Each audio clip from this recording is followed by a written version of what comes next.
The stairwell shook like it was breathing. Concrete dust rained from the ceiling. Somewhere below, a pipe had exploded, and the whole high-rise groaned like an old ship in a storm. Ethan Morales hit the 20th floor landing 2 steps at a time, lungs burning flashlight beams swinging across the smoke. The fire alarm screamed in his ears. Emergency lights flickered, turning the hallway into a stuttering red nightmare. "Everyone out," he shouted, pounding on doors as he ran. Fire on the lower floors move. Apartment 20B stood open, the hallway empty. Apartment 20C empty. Then he saw her. Mrs. Klein, tiny and stubborn, and 83 years old, stood in the middle of her living room with her oxygen tank staring at a framed photo on the wall, like she couldn't leave without it. The air already had that sharp metallic tang of gas and burning insulation. Ethan could feel the heat creeping up from the stairwell. "Ma'am, we have to go." "Now," he said, stepping inside, boots sinking into the old carpet sirens, wailing somewhere far below. She shook her head, voice trembling. "I can't. My legs." "The elevator." "The elevators are dead," Ethan said. "But I'm not." He scooped her up oxygen tank and all his back, screaming in protest as the building groaned again. Somewhere deep in the concrete skeleton of the place, something cracked. He knew that sound. He'd heard it once on a bridge he'd tried to shut down before they fired him. He tightened his grip, Mrs. Klein's fingers clinging to his shirt like a child's.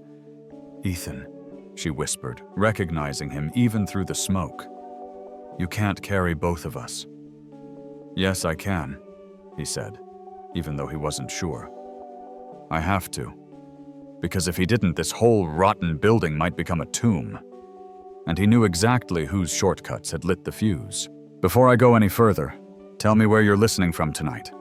And hit that like and subscribe button if you believe courage still matters in this world." Now let me take you back to where this really started.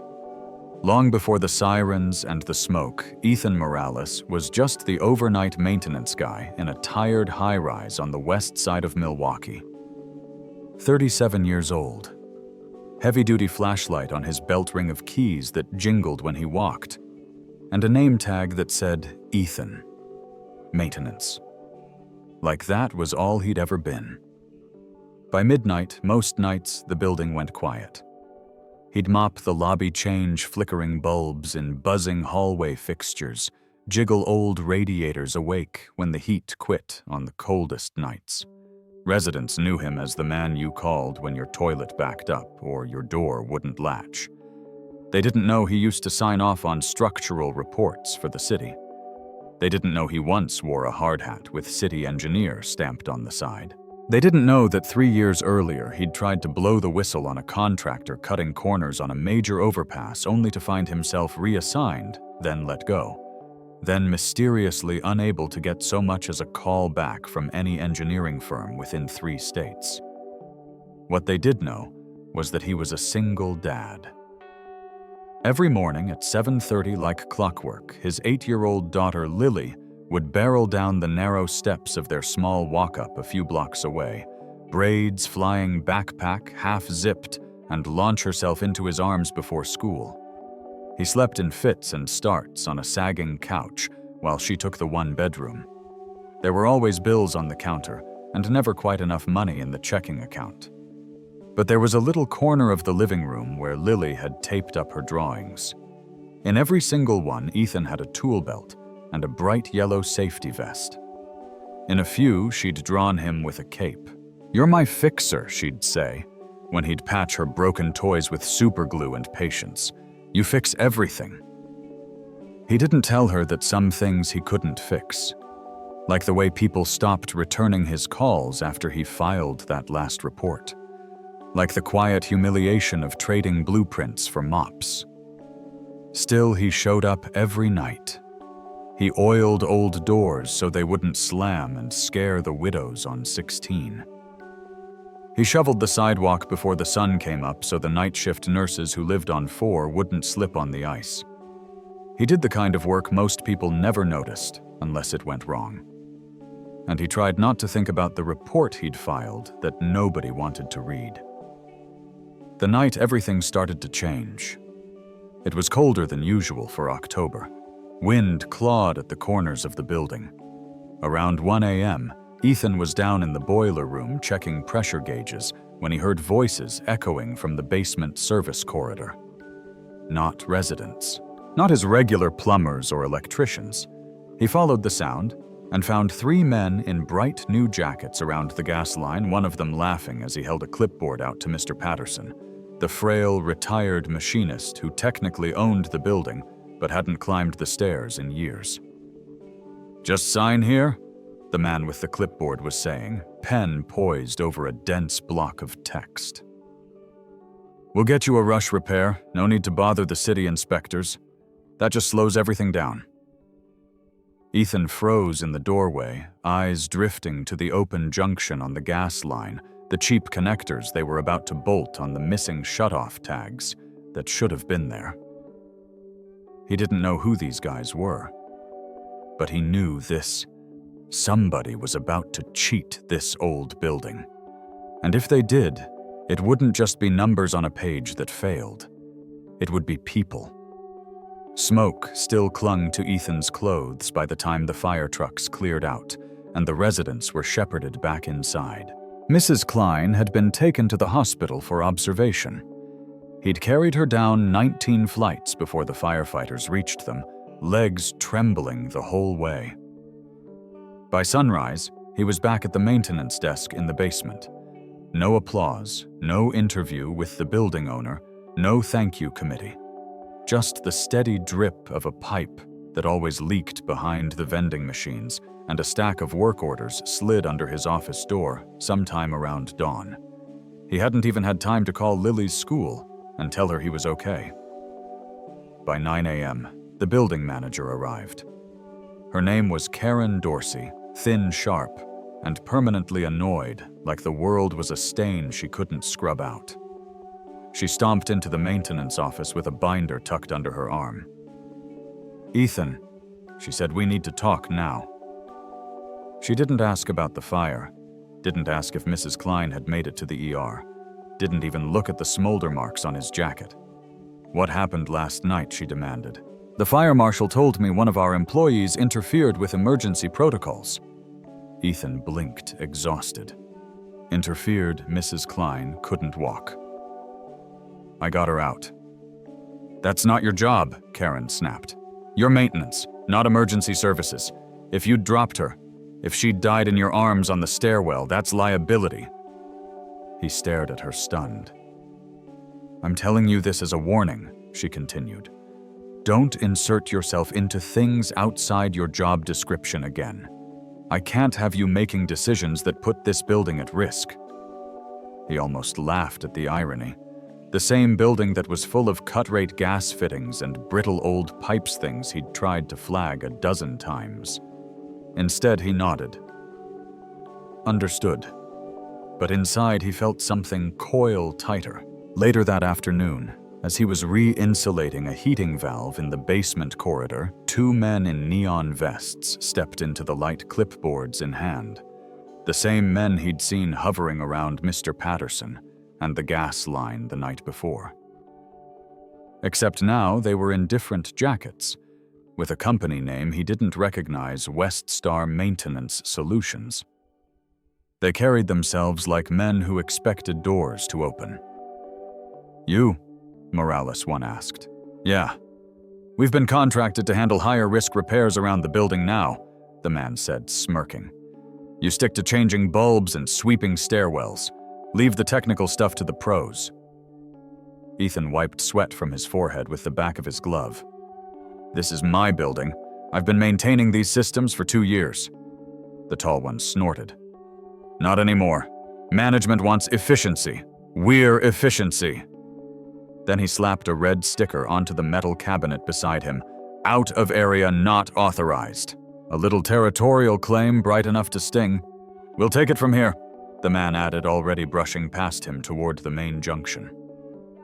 Ethan watched them go, a sick heaviness settling in his chest. He didn't trust them. Not after the way they'd handled Patterson. Not after what he'd seen in that basement corridor. But his warning would mean nothing. Management had made its choice. When he got home that evening, Lily was waiting at the table with a bowl of macaroni she'd tried to make herself. The kitchen smelled faintly of burned cheese. "Daddy, you're late," she said, folding her arms with all the seriousness of an 8-year-old. "I was worried." He knelt next to her. "I'm sorry, Bug." It was a long night. She studied his face, noticing the gray dust still clinging to his hair. This was more than a long night. He tried to smile. There was a fire. Everyone's safe. Her eyes widened. "Were you in it? Did you help people? I just did what anyone would do." "No," she whispered. "Not anyone." He didn't want her to worry. Didn't want her to know he'd nearly collapsed by the time he carried Mrs. Klein to the ground floor.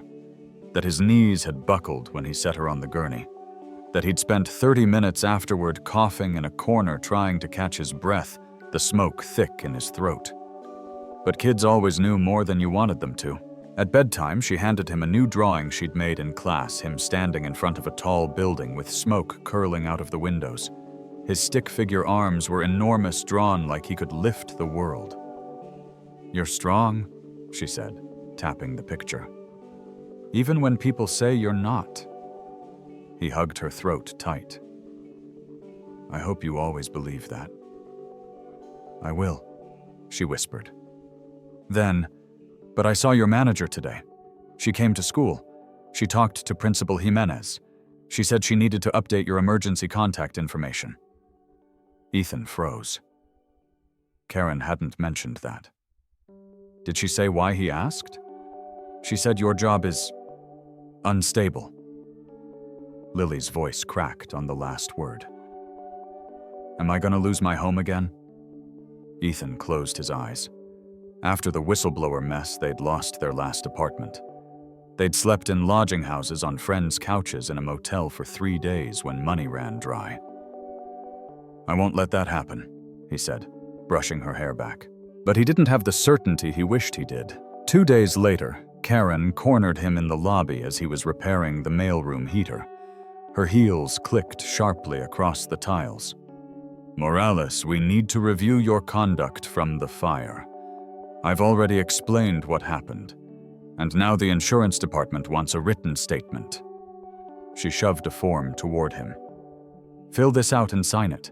It acknowledges you acted outside your responsibilities." He glanced over it and felt heat rise up his neck. The form wasn't about documenting the event. It was about shifting liability. If he signed it, he'd be admitting wrongdoing that could get him fired for cause. "I'm not signing this," he said. "I followed emergency procedure. I made sure a resident wasn't left behind." Karen's nostrils flared. "You're becoming a problem, Ethan. A big one." He folded the paper and handed it back. "I'm not signing." She didn't take it. "Then maybe this building isn't the right fit for you." He stood there, jaw tight, knowing exactly what she was doing. He'd seen this dance before 3 years ago with a city supervisor who'd quietly blacklisted him after he refused to ignore structural corrosion on that bridge. The same cold dismissal, the same polite threat. And just like that, the ground shifted under him again. That evening, while replacing a faulty breaker on the 12th floor, the West Star contractors returned. This time, they didn't bother with company friendliness. "Management says you're slowing us down, one," announced, leaning against the wall with arms crossed. "You don't have the certifications to touch half this stuff anymore." Ethan wiped his hands on his rag. "I know this building better than you ever will." They laughed. "Doesn't matter," the other one said. "We're pulling your access to the maintenance system. As of tomorrow, you only handle low-risk tasks." Low risk. That meant trash sweeping, unclogging drains, replacing hallway bulbs. Everything else would be their domain. "You can't do that," Ethan said. "We already did." The taller one reached past him and flipped the breaker panel closed like a punctuation mark. "Enjoy your demotion," he murmured. Ethan felt the humiliation burn deeper than the smoke from the fire. Not because of the work he'd scrubbed toilets before, and would again, but because they were stripping him of the one place he still felt competent, useful, trusted. He didn't argue. He didn't raise his voice. He just nodded once, jaw clenched, and walked away. But halfway down the hallway, he heard them snickering behind him. That night, Lily found him sitting on the arm of the couch, staring at the wall in the dark. "Dad," she whispered. "Are you okay?" He cleared his throat. "Just tired." She came closer. "Did someone hurt your feelings?" He gave a weak smile. "Where'd you hear that in counselor's class today? They said grown-ups get their feelings hurt too, especially when they feel unnoticed." He didn't trust himself to speak. She held out another drawing, this one different. It showed a big building with crooked windows, flames on the bottom floors, and him standing in front of it, tiny compared to the tower. Hands shaking, cape drooping. "I didn't make it happy this time," she said softly. "Because you don't look happy." He pulled her into his arms and held her until the shaking in his chest finally stopped. "I'll be okay, Bug," he murmured. "I just need a little time." But in his mind, he felt the walls closing in. On Friday afternoon, Karen sent him a terse text. "Mandatory meeting, 4 p.m. Basement conference room." He walked in to find her, the West Star contractors, and a representative he'd never met from the building's ownership group. The rep wore a crisp suit and an even crisper smile. "I'll be brief," she said. "We've reviewed your conduct. The building can't afford the liability of an employee who disregards protocol and challenges authorized vendors." Ethan felt his pulse pound in his ears. "We're placing you on administrative suspension," she continued. "Effective immediately." Karen slid a stack of papers across the table. "You'll need to surrender your keys," she said.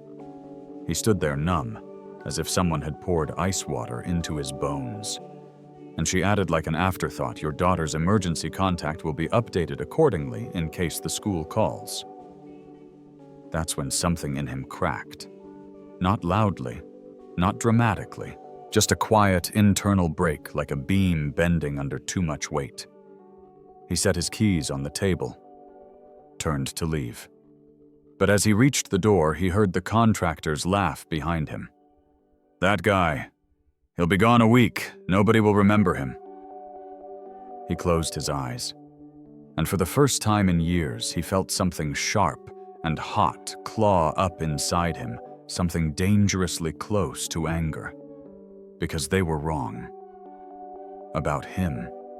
About what he'd done. About what was coming.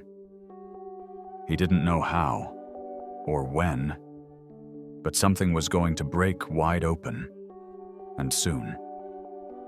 Ethan left the basement conference room with the cheap fluorescent lights buzzing behind him, his keys gone.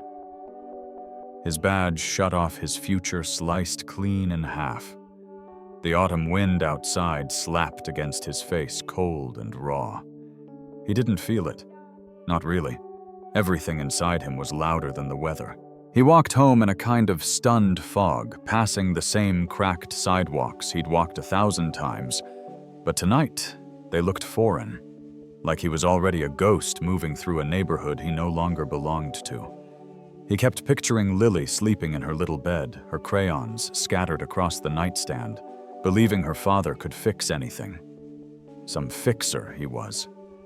He lay awake on the couch long after she'd drifted off, staring at the ceiling, replaying the meeting in that basement over and over, the contractors smirking, Karen watching him like he was a problem she'd finally solved, and the owner's representative signing off on it all without blinking. The humiliation sat on his chest like weight plates stacked too high. Around 2 a.m., his old phone buzzed. A notification he almost missed, building alert elevated CO2 readings. basement level the maintenance app. He wasn't supposed to have access anymore, so why was it still pinging him? He sat up. A second alert flashed. Fire sensor activated. Boiler room. His pulse kicked. He pulled on his boots, grabbed his jacket, and was out the door in under a minute, sprinting down the block toward the high-rise. When he reached the building, no alarms were sounding. No strobes, no panicked residents in the lobby. But the faint smell in the air told him everything burning dust mixed with something sharper. Hot metal. He knew that smell too well. He ran down the service stairs 2 at a time past the floor where he'd seen the West Star men installing their new fittings earlier that week. His footsteps echoed off the concrete. By the time he reached the basement landing, smoke was already threading out from under the boiler room door. He pressed his hand to the doorknob. Hot. Way hotter than it should have been. He backed up, braced his shoulder, and slammed into the door hard enough that the old metal latch groaned and gave way on the second hit. The room inside was a furnace of sparks and steam. A copper line at the far wall hissed like an angry snake, one of West Star's new connectors blown wide open, venting superheated vapor. Flames licked at the insulation overhead, crawling toward the tangled wires near the ceiling. If fire reached those conduits, the whole building could lose power. And worse. But that wasn't what froze him. Someone was inside. A shape on the floor. A man coughing, dragging himself toward the door, one of the building's night shift security guards. His name was Andre Young. Steady, polite. His eyes were wide with terror as the line spewed blistering steam inches from his leg. "Help," he choked out, voice shredded by smoke. Ethan grabbed a wool blanket from the emergency rack by the water pipes, wrapped it around his arm, and plunged forward through the searing air. The steam stung like fire ants biting into his skin. Metal shrieked overhead as the boiler groaned under the pressure. He didn't think. He moved. He got one arm under Andre's shoulders, dragging him backward, inch by inch. The blanket sizzled, smoking, where droplets of hot vapor hit it. The hiss of the failing line got louder, a warning he didn't need translated. When copper screams like that, it's seconds away from rupturing. "Come on," Ethan grunted, hauling the guard toward the door, lungs screaming for clean air. The temperature rose in a wave so intense he felt the hair on his arms curl. A pipe clamp snapped somewhere behind them, the sound cracking through the room like a gunshot. Not much time. Not enough time. He yanked Andre up and half-carried, half-dragged him through the boiler room door just as a burst of flame punched out from the copper line behind them, splashing fire across the far wall. He shoved the door closed with his foot. The metal warped from the heat, bowing outward. Andre collapsed on the hallway floor, coughing violently. Ethan knelt beside him. "You breathing?" Ethan rasped, chest burning. Andre nodded barely. Ethan stood gripping the railing to stay upright. Smoke was drifting up the stairwell now, thin for the moment, but spreading fast. The alarms still weren't sounding. Someone had disabled them. Not a malfunction. Sabotage. And people on the upper floors were asleep. He bolted up the stairs. By the 10th floor, he was shouting at doors, banging on them with his fist. "Fire! Everyone up! Fire! In the basement, move now." Residents cracked open doors, dazed and confused, blinking at him in pajamas and robes. "Is this a drill?" someone murmured. "Do I look like a drill?" Ethan barked, waving at the smoke trailing behind him.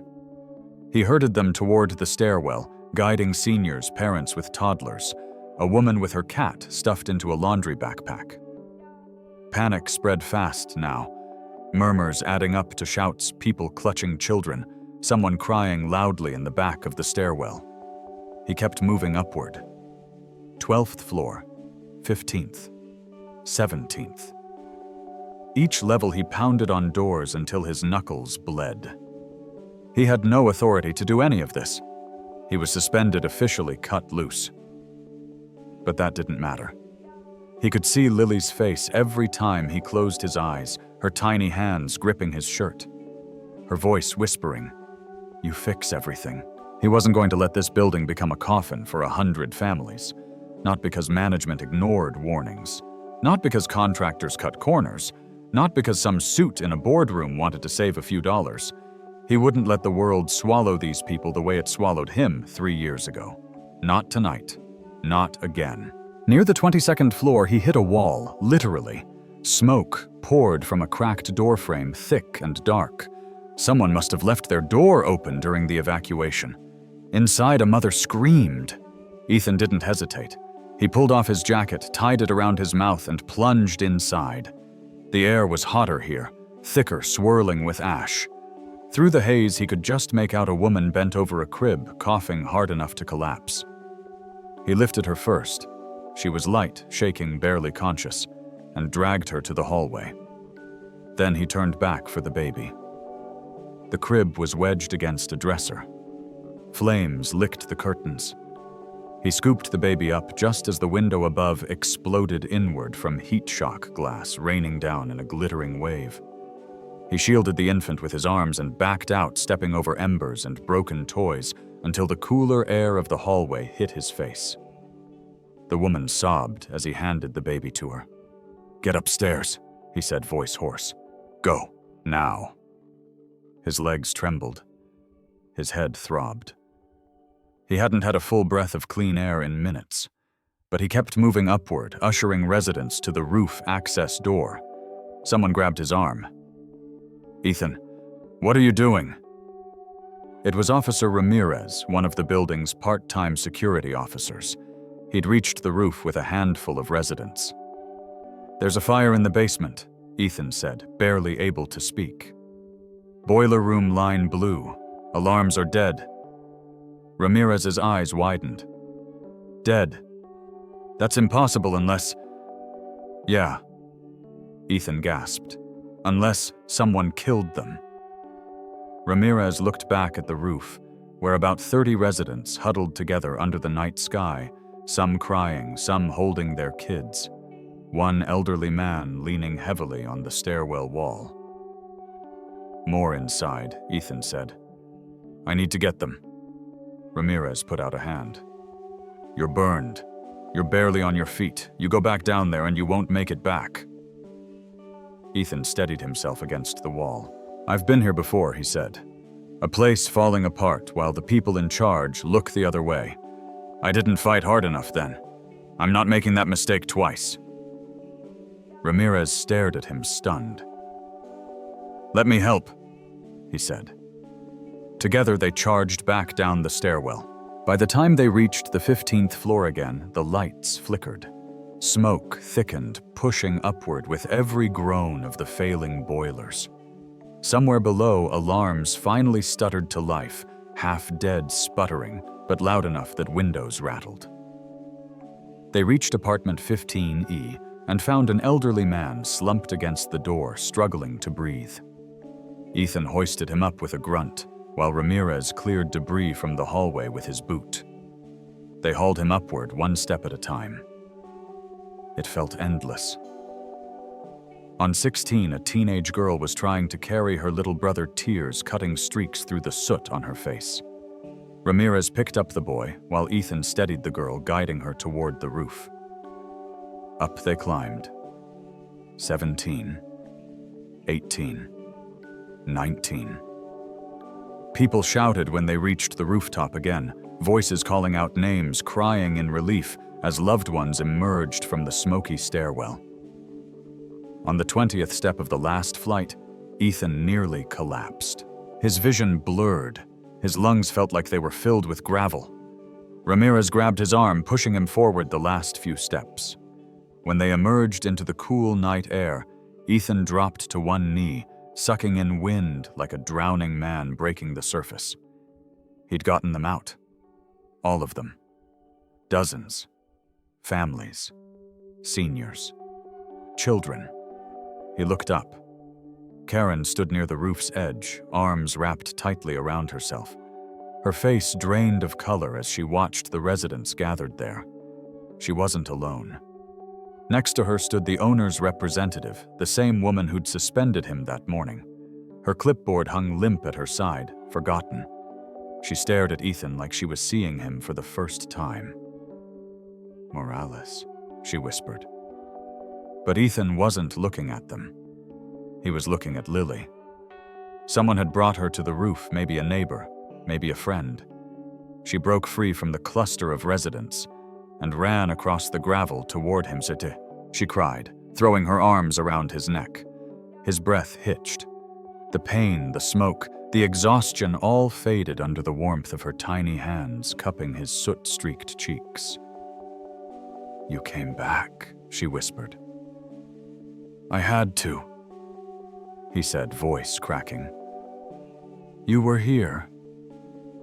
People around them watched, some crying, some silent, all of them shaken.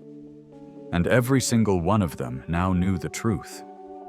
The man management called a liability, the man contractors mocked and shoved aside, the man stripped of his keys and badge, had just saved the building with nothing but grit instinct and a heart that refused to quit. Power shifted in that moment. The balance changed. They all felt it. The crisis wasn't over. The fire still raged below, sirens rose in the distance, but every eye on that rooftop landed on Ethan Morales, and nothing about the way they looked at him would ever be the same. For several long seconds, nobody on the rooftop spoke. The wind cut across the gravel, sharp and cold, carrying the faint scent of smoke from the floors below. Flashing red lights from the fire trucks painted the brick walls in pulses of color. Residents huddled in blankets offered by first responders, coughing, shaking, clutching their children or pets, whispering the same questions over and over. How did the alarms fail? Why didn't anyone warn us? Who opened the gas line? Through the haze of adrenaline, Ethan knelt with Lily still clinging to him. Her forehead pressed against his shoulder. He could feel her trembling, not from fear now, but from the dizzy shock of seeing him emerge from the smoke like he'd climbed out of a nightmare. Ramirez hovered close, one hand on his radio, glancing between Ethan and the panicked residents. He'd seen Ethan carry a family of 3 up the last flight of stairs. He'd seen him go back down again when any sane person would have stayed put. Now even he looked at Ethan differently. "Morales," he said quietly, "you saved half this building tonight." Ethan shook his head, still gasping for air. "We saved them. You were right behind me." Ramirez didn't argue, but he didn't look convinced. Across the rooftop, Karen stood stiffly, arms wrapped around herself, her face pale under the glow of the emergency lights. She kept glancing at Ethan the way someone might stare at a stranger who just did something impossible, equal parts awe and dread. The owner's representative was worse. The woman looked like she'd swallowed a stone. Her clipboard hung limply at her side. She hadn't even tried to write anything down, she just kept staring at Ethan, and the soot smeared across his face, like she didn't know what to do with the fact that the man she'd suspended was the reason everyone was alive. Whispers rolled across the rooftop. "That's the maintenance guy. He carried my mom up 5 flights. He saved us. Did you see him go into the smoke?" Ethan tried to stand, but his legs buckled. Ramirez caught him. Lily's eyes filled with tears again. "Daddy, you're hurt." He barely registered the pain. Bruises, burns, smoke, inhalation, they all melded into one blur. But the truth was, the room had started tilting slightly, and he knew he wasn't far from passing out. He had to stay awake. He had to make sure everyone got down safely when the firefighters cleared the roof. He had to Ethan. The voice cut through the rooftop noise. It came from the stairwell door. Mr. Patterson, the elderly owner of the building himself, stood there, leaning on a walker wrapped in a firefighter's blanket, his thin white hair plastered to his forehead. He must have been brought up by the responders from the lower floors. A murmur moved through the crowd as he approached. He'd lived in the building since before most of them were born. Half the tenants had never heard him speak above a whisper, but now he walked right toward Ethan, eyes glassy but focused. Son Patterson rasped, "I saw the footage." Ethan blinked. Footage, the basement cameras, the boiler room feeds, the management logs. Patterson's voice wavered with age, but each word landed like a hammer. Everything Karen said, everything West Star claimed, none of it was true. Silence spread outward like ripples in a pond. Patterson turned toward the owner's rep. "You told me he was reckless, that he was undermining contracts, that he was a safety risk." The woman swallowed hard. "Mr. Patterson, I know." His voice cracked with ferocity. "He was protecting my building, my tenants. From you all, you let those contractors through without vetting. You signed off on upgrades without inspection, and tonight your shortcuts nearly killed 100 people." The rep stepped back like she'd been struck. Even Karen couldn't hide her shock. Her eyes darted downward as if trying to find an escape hatch through the asphalt. But Patterson wasn't finished. He turned to Ethan again, gaze narrowing with something between grief and recognition. "I also reviewed your personnel file," he said quietly. "Not here. Your file with the city. The one they never thought I'd see." Ethan's chest tightened. That file was the reason he'd become a ghost in his own profession. Patterson drew in a raspy breath. "You weren't reassigned years ago. You were punished, blacklisted for reporting structural defects on a municipal project that later failed inspection." People around the rooftop stiffened. Ramirez's eyebrows shot up. Even Lily's breath hitched, sensing the importance even if she didn't understand the details. Patterson's voice lowered. "You told the truth. They buried you for it." The words hit harder than any blast of smoke. Ethan felt something inside him crack open, not from shame, but from the weight of being seen after so long in the dark. "I failed my people by letting others define who you were," Patterson said. "I relied on bad advisors. I trusted the wrong management." He turned toward Karen. "I'm looking at one right now." Karen flinched, face collapsing. "And this disaster tonight," Patterson said, "happened because the alarms were bypassed, because the fittings were replaced with unapproved parts." He pointed toward the stairwell. "Because the men you trusted were not qualified, and because the only man who knew the building really knew it was pushed out." Gasps whispered across the crowd. The truth had landed. Hard. Karen's voice trembled. "Mr. Patterson, I did what the board answers to me," he snapped, sudden fire in his voice. "And you no longer speak for this building." Karen staggered backward, face drained of color. The owner's rep swallowed hard. "Sir, please, this isn't the place." "It's exactly the place," Patterson said. "These people deserve to hear it. They deserved better leadership. They deserved safety. They didn't get it." He looked down at Ethan kneeling on the gravel with Lily's arms around him. "But they got you," Patterson whispered. "Even when we failed you." Ethan felt his throat tighten. He didn't trust himself to speak. Residents began stepping closer, hesitant at first, then with growing confidence. "You saved my baby," someone said from the back. "He carried my grandmother," another whispered. "He didn't stop," a man said. "Not once." A nurse stepped forward and wrapped a blanket around Ethan's shoulders. "Let me look at your burns," she said gently. But Patterson held up a hand. "I need to ask you something first," he said. Ethan blinked. "Sir, I want you to take over the entire building," Patterson said. "Safety, maintenance, modernization. Everything." Not as a janitor or a temp or a man people can walk past without noticing. He shook his head. As director of operations. The crowd erupted in murmurs. Karen's knees nearly buckled. Tonight proved what happens when we listen to the wrong people, Patterson continued. And it proved something else: you were the right one all along.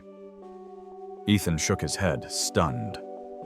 Sir, I don't... You're 37, Patterson said. You've already seen more truth than most people face in a lifetime. You've carried people through fire, literally and figuratively. And I need someone who can do what you did tonight. Someone who sees danger before it hits. Someone who runs toward the smoke when everyone else runs away.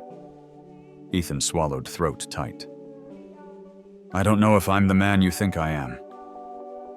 Patterson put a hand on his shoulder, firm, despite its trembling. You are exactly the man I think you are. The fire trucks below shifted positions. A firefighter climbed onto the roof to announce that evacuation routes were clear, and they would begin assisting residents down the stairs in small groups. Before the crowd dispersed, Patterson looked toward the assembly. Starting tomorrow, he called out, this building changes. New policies, new oversight, and a new leader. People turned back toward Ethan. Some clapped, some cried, some nodded through tears. But the shift was unmistakable. Power had changed hands. Respect had changed direction. And the man everyone had ignored now stood at the center of everything. Patterson leaned in once more, lowering his voice. Ethan, he said, I know you want to get your daughter home safe tonight, but when the sun comes up, we need to talk about what comes next. Ethan looked at Lily, her small hand gripping his. He didn't know what tomorrow would look like. But for the first time in years, it didn't feel like a dead-end hallway. It felt like a door one only he could open. The dawn that followed was gentle pink light settling over the scorched brick, the fire trucks, the tired faces drifting down the stairwell. But something in the building's rhythm had changed. People who'd rushed past Ethan 100 times now paused to clap his shoulder, to hug him, to thank him through hoarse voices and tear-streaked cheeks. A father, in a soot-stained sweatshirt, pressed Ethan's hand between both of his. A toddler waved at him from her mother's arms. The young woman whose brother he'd carried out of the smoke couldn't stop crying. Even the firefighters nodded at him with quiet respect, the kind reserved for someone who'd done something brave before the professionals arrived. Karen didn't try to speak to him. She stepped aside when he passed, her eyes down the weight of her choices sitting heavy on her shoulders. Her clipboard was gone. Her authority slipped away without a single confrontation, just a silent, undeniable shift. The owner's representative eventually approached, hands trembling around a fresh stack of paperwork. She didn't try to excuse herself this time. She simply said, "I'm sorry, I didn't see you clearly." He nodded, accepting the words without triumph. For once, someone else carried the burden of explaining themselves. By mid-morning, Patterson insisted an ambulance examine Ethan's burns and smoke inhalation. The paramedic urged him to go to the hospital, but Lily grabbed his hand with that fierce, quiet worry only a child can have. "I don't want you to be alone," she whispered. So they rode together, her head on his shoulder, her fingers tracing circles on his sleeve like she was reassuring both of them that he was still here. 2 weeks later, the high-rise was a different place. The West Star contract had been terminated within 24 hours of the fire. Investigations opened. Inspectors swarmed the building this time with clipboards that mattered and questions that didn't leave room for half-truths. Karen turned in her keys. Patterson didn't fire her with theatrics. He simply asked her to put the tenants first when she found her next job. She left quietly. Ethan returned not as the man changing light bulbs or unclogging radiators. but as someone sitting at a long table beside Patterson and a city liaison outlining a comprehensive safety overhaul. His burns had mostly healed, though the pink scars on his forearm reminded him every time he reached for a pen that courage often costs something. He tried resisting the title Patterson offered him. Director of Operations sounded too big, too heavy, too much like a job for someone who hadn't been sweeping hallways just weeks before. But Patterson insisted. "We're not hiring you for a degree," he'd said. "We're hiring you for a backbone." He accepted the job. Not for the pay, though it felt astonishing to open a paycheck that eased the pressure in his chest for the first time in years, and not for the title, though it gave him something he hadn't had in a long time: dignity. He accepted because the building deserved better, because people trusted him now, because Lily deserved a father who stood tall, not one who folded himself into a couch each night, wondering if he'd taken the wrong road. The morning he moved into his new office, a modest space overlooking the street, Lily marched in behind him with a backpack full of construction paper and markers. "This place needs art," she declared. She taped up a drawing near his desk, him standing in front of a tall building cape flapping behind him, hands on his hips like he was holding the whole thing upright. Underneath, she wrote in wobbly letters, "My dad fixes buildings and people too." He laughed until his eyes stung. A year later, the transformation was more than just structural. The building's fire systems had been modernized, leak-prone pipes replaced, emergency exits widened and relit. A new maintenance team trained by Ethan, chosen for reliability rather than convenience, walked the halls with pride and purpose. The tenants formed a safety committee. Kids played in the courtyard again. Elderly neighbors who barely left their apartments now joined weekly coffee socials near the lobby fireplace Patterson had ordered installed. Ethan headed monthly meetings, his voice sure, his posture straight. People listened when he spoke, not because he demanded attention, but because he'd earned it. As for him and Lily, life opened small doors they didn't even know existed. He saved enough to get her a little bedroom with sunlight and shelves for her drawings, no longer taped to peeling apartment walls. She got a bicycle. He bought her a winter coat that didn't need patching. Sometimes he'd catch her sitting on the windowsill of their new place, staring at the skyline, as if she were drawing invisible pictures in her mind. "Do you still think I'm a superhero?" he asked her once. She grinned. "Obviously. What if I'm just a man who tries hard?" She shrugged. "That's what superheroes are." On the anniversary of the fire, residents gathered in the courtyard. Not for a ceremony, just a simple gathering. Someone brought hot cider. Someone else brought a folding table with pastries. Patterson stood beside Ethan, leaning on his walker, voice steady despite its tremor. "We're safer because one man refused to let fear decide our fate," he said. "And because one little girl believed in her father so fiercely, he believed in himself."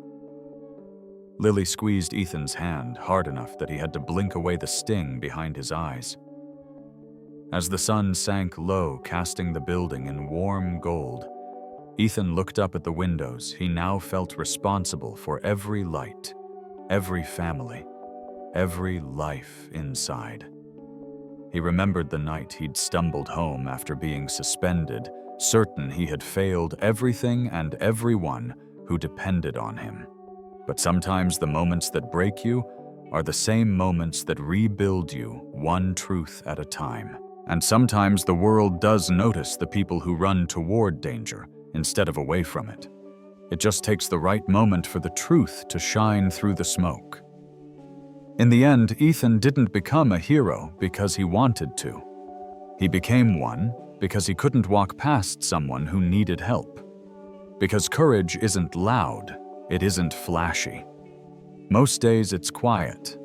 It's a man with tired eyes choosing to stand up one more time.